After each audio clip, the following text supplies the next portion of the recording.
नमस्कार विद्यार्थी मित्रांनो, एक्झाम क्रॅकर करंट अफेअर्स या यूट्यूब चॅनलवरती तुम्हा सर्वांचं स्वागत आहे। आज आपण बघणार आहोत 16 फेब्रुवारी 2026चे चालू घडामोडीतले टॉप 10 महत्त्वाचे प्रश्न जे सर्व प्रकारच्या स्पर्धात्मक परीक्षांसाठी तुम्हाला उपयुक्त ठरतील। चला तर मग व्हिडिओला सुरुवात करूया। व्हिडिओच्या सुरुवातीला बघूया काल विचारलेला खास प्रश्न आणि तो प्रश्न आहे, इटलीने आपला पहिला T20 विश्वचषक विजय कोणत्या संघाविरुद्ध मिळविला? या प्रश्नाचं योग्य उत्तर आहे पर्याय क्रमांक बी, नेपाळ। इटलीने ICC पुरुष T20 विश्वचषक स्पर्धेत ऐतिहासिक कामगिरी करत प्रथमच विजय संपादन केला। नेपाळ विरुद्ध झालेल्या सामन्यात इटलीने 10 गडी राखून विजय मिळविला। स्पर्धेतील केवळ दुसऱ्या सामन्यात खेळताना इटलीने 124 धावांचे लक्ष्य 7.2 षटके शिल्लक असताना सहज गाठले, ज्यामुळे आंतरराष्ट्रीय क्रिकेटमधील त्यांची झपाट्याने होत असलेली प्रगती अधोरेखित झाली। आता सुरुवात करूया आपल्याच्या टॉप 10 महत्त्वाच्या प्रश्नांना। एकूण 10 प्रश्न आजच्या व्हिडिओमध्ये आपण बघणार आहोत आणि त्या 10 प्रश्नांपैकी आजचा आपला पहिला प्रश्न आहे, ईशान्य भारतातील पहिले आपत्कालीन विमान उतरणीचे केंद्र कोणत्या राज्यात सुरू करण्यात आले आहे? याचं योग्य उत्तर आहे पर्याय क्रमांक सी, आसाम। पंतप्रधान नरेंद्र मोदी यांनी आसाममधील डिब्रुगड जिल्हा येथील मोरॉन येथे ईशान्य भारतातील पहिल्या आपत्कालीन विमान उतरणीच्या सुविधेचे उद्घाटन केले। यावेळी त्यांनी ऐतिहासिक उतरणी केली व भारतीय हवाई दल यांच्या 40 मिनिटांच्या हवाई प्रात्यक्षिकाचे निरीक्षण केले। या सुविधेची लांबी 4.2 किलोमीटर असून अंदाजे खर्च ₹100 कोटी इतका आलेला आहे। 40 टनांपर्यंतची लढाऊ विमाने आणि 74 टनांपर्यंतची वाहतूक विमाने येथे उतरू शकतात। ही सुविधा भारतीय हवाई दल यांच्या समन्वयाने दुहेरी वापर कार्यासाठी बांधण्यात आली आहे।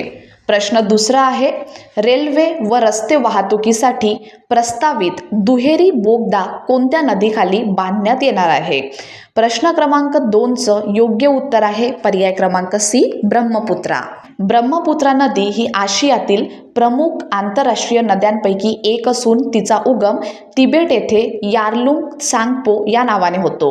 EPC म्हणजेच इंजिनिअरिंग, प्रोक्युरमेंट अँड कन्स्ट्रक्शन पद्धतीत प्रकल्पाच्या अंमलबजावणीची संपूर्ण जबाबदारी एका कंत्राटदारावर दिली जाते। आता छोट्या छोट्या डेफिनेशन्स तुम्हाला लक्षात ठेवायचे आहे। पहिली आहे ग्रीनफील्ड प्रकल्प, म्हणजेच विद्यमान पायाभूत सुविधांमध्ये सुधारणा न करता पूर्णपणे नव्याने सुरुवातीपासूनच उभारले जाणारे प्रकल्प। आणि दुसरी डेफिनेशन आहे मल्टी मॉडेल कनेक्टिव्हिटी, म्हणजे रस्ता, रेल्वे आणि अंतर्गत जलवाहतूक यांचे एकात्मिक जाळे विकसित करणे असा होतो। प्रश्न क्रमांक 3 आहे, IMACC 2026 या कार्यक्रमाचे आयोजन कोण करणार आहे? या प्रश्नाचं योग्य उत्तर आहे पर्याय क्रमांक सी, म्हणजेच भारतीय लष्कर। भारतीय लष्कर 18 ते 23 फेब्रुवारी 2026 दरम्यान पूर्व हिमालय यांच्या पायथ्याशी पहिल्या आंतरराष्ट्रीय लष्करी साहसी आव्हान चषक, म्हणजेच international military adventure challenge cup 2026चे आयोजन करणार आहे। संरक्षण मंत्रालय यांच्या माहितीनुसार या स्पर्धेत भारतासह मित्र देशातील लष्करी पथके सहभागी होणार असून आठवडाभर चालणाऱ्या कठोर साहसी व सहनशक्ती चाचण्यांचे आयोजन येथे करण्यात येणार आहे। IMACC 2026 ही स्पर्धा डोंगराळ व आव्हानात्मक भौगोलिक परिस्थितीत सैनिकांची शारीरिक तंदुरुस्ती, मानसिक दृढता, संघभावना, नेतृत्व गुण तसेच दडपणाखाली निर्णय घेण्याची क्षमता यांची कसोटी पाहण्यासाठी आखण्यात आली आहे। या स्पर्धेत भारतीय सशस्त्र दलांबरोबरच भारत तिबेट सीमा पोलीस दल आणि 7 परदेशी देशांचे पथक सहभागी होणार आहेत। प्रश्न 4 आहे, सशक्त भारतासाठी कर्मयोग अभियानाचे उद्घाटन कोणी केले? चौथ्या प्रश्नाचं योग्य उत्तर आहे पर्याय क्रमांक सी, राष्ट्रपती द्रौपदी मुर्मू यांनी। राष्ट्रपती द्रौपदी मुर्मू यांनी 13 फेब्रुवारी 2026 रोजी नवी दिल्ली येथे ब्रह्माकुमारी यांच्या अखिल भारतीय परिषदेचे उद्घाटन केले, तसेच सशक्त भारतासाठी कर्मयोग या देशव्यापी अभियानाची सुरुवात केली। याच प्रसंगी त्यांनी ओम शांती रिट्रीट सेंटर गुरुग्राम यांच्या स्थापनेच्या 25 वर्षांच्या रौप्य महोत्सवी वर्षपूर्ती कार्यक्रमाचाही शुभारंभ केला। सभेला संबोधित करताना राष्ट्रपतींनी राष्ट्राचा संतुलित व सर्वांगीण माध्यमातून विकास सुनिश्चित करण्यासाठी नैतिक मूल्ये व आध्यात्मिकता यांचे भौतिक प्रगतीशी एकत्रीकरण करण्याची आवश्यकता असल्याचे अधोरेखित केले. 5वा प्रश्न आहे, AI आधारित डिजिटल उपस्थिती प्रणाली कोणत्या विधानसभेने स्वीकारली आहे? 5व्या प्रश्नाचं बरोबर उत्तर आहे पर्याय क्रमांक C, आंध्र प्रदेश विधानसभा. आंध्र प्रदेश विधानसभेने आमदारांसाठी कृत्रिम बुद्धिमत्ता आधारित डिजिटल उपस्थिती प्रणाली सुरू केली असून यामागील उद्देश जबाबदारी आणि पारदर्शकता वाढवणे हा आहे. विधानसभेचे अध्यक्ष अय्यन्ना पात्रुडू यांनी अर्थसंकल्पीय अधिवेशनाच्या प्रारंभी या सुधारणेची घोषणा केली. विधानसभा सचिव जनरल प्रसन्न कुमार सूर्यदेवरा यांनी जारी केलेल्या अधिसूचनेनुसार तात्काळ प्रभावाने उपस्थिती डिजिटल माध्यमातून नोंदवली जाणार आहे. 6वा प्रश्न आहे, स्त्री सुरक्षा योजना कोणत्या राज्यात सुरू करण्यात आली आहे? तर या प्रश्नाचं योग्य उत्तर आहे पर्याय क्रमांक C, केरळ. केरळ राज्यात राबविण्यात येणारी स्त्री सुरक्षा योजना पात्र महिला व ट्रान्स महिलांना दरमहा ₹1,000 इतकी निवृत्ती वेतन म्हणजेच पेन्शन रक्कम प्रदान करते. या योजनेसाठी पात्रतेचे वय 35 ते 60 वर्षे असून लाभार्थ्यांना इतर कोणतीही सामाजिक कल्याणकारी पेन्शन मिळत नसणे आवश्यक आहे. केरळ हे सर्व शासकीय विभागांमध्ये लिंगाधारित अर्थसंकल्प राबविणारे देशातील पहिले राज्य ठरले आहे. महिलांच्या सुरक्षेच्या उपाययोजनांना अधिक बळकटी देण्यासाठी येथे पिंक पोलीस उपक्रमाची सुरुवात देखील करण्यात आली आहे. प्रश्न 7वा आहे, 2026 मधील फाईड फ्रीस्टाईल बुद्धिबळ विजेतेपद कोणत्या खेळाडूने जिंकले?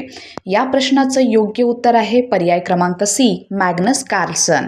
नॉर्वेचे बुद्धिबळ ग्रँडमास्टर मॅग्नस कार्लसन यांनी 2026 मधील फाईड फ्रीस्टाईल बुद्धिबळ जागतिक अजिंक्यपद जिंकून आपल्या उज्ज्वल कारकिर्दीतील आणखी एक महत्त्वाचा टप्पा गाठलेला आहे. 13 ते 15 फेब्रुवारी दरम्यान वायसेनहाऊस जर्मनी येथे झालेल्या अंतिम सामन्यात त्यांनी अमेरिकेचे ग्रँडमास्टर फॅबियानो कारुआना यांचा पराभव केला. हा विजय फाईडकडून अधिकृत मान्यता प्राप्त केलेल्या पहिल्या फ्रीस्टाईल बुद्धिबळ जागतिक अजिंक्यपद स्पर्धेचा असल्याने विशेष महत्त्वाचा ठरतो.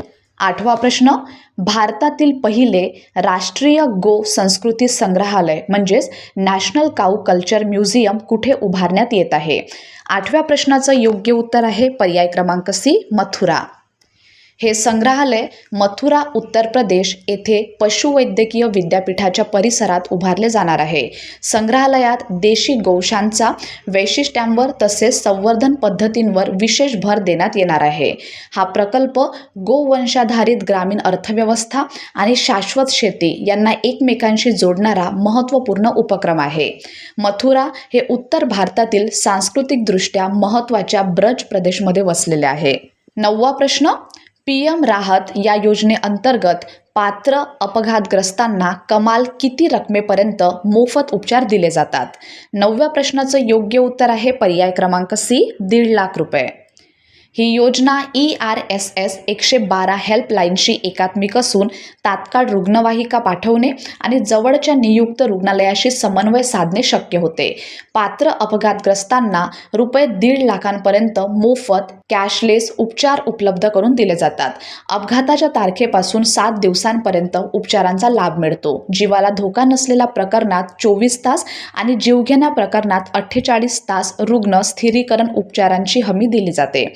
उपचारांचा खर्च मोटार वाहन अपघात निधी मार्फत अदा करण्यात येतो. आणि आजचा आपला शेवटचा प्रश्न आहे, 6व्या खासगी अंतराळवीर मोहिमेसाठी नासाने कोणत्या कंपनीची निवड केली आहे? 10व्या प्रश्नाचं योग्य उत्तर आहे पर्याय क्रमांक C, वास्ट. नासाने वास्ट हिला आंतरराष्ट्रीय अंतराळ स्थानकासाठी 6व्या खासगी अंतराळवीर मोहिमेसाठी निवडले आहे. ही मोहीम उन्हाळा 2027 मध्ये प्रक्षेपित होण्याची अपेक्षा आहे. या मोहिमेदरम्यान अंतराळवीरांचे पथक ISS वर 14 दिवसांपर्यंत वास्तव्य करणार आहे. हे पथक स्पेस एक्सच्या फाल्कॉन 9 रॉकेटद्वारे प्रक्षेपित होऊन ड्रॅगन अंतराळयानातून ISS वर पोहोचेल. ही मोहीम व्यावसायिक अंतराळ स्थानकांकडे संक्रमण सुलभ करण्यासोबतच जैवतंत्रज्ञान, मानवी अंतराळ उड्डाण आणि प्रगत तंत्रज्ञान या क्षेत्रातील संशोधनाला चालना देण्यासाठी महत्त्वाची ठरणार आहे.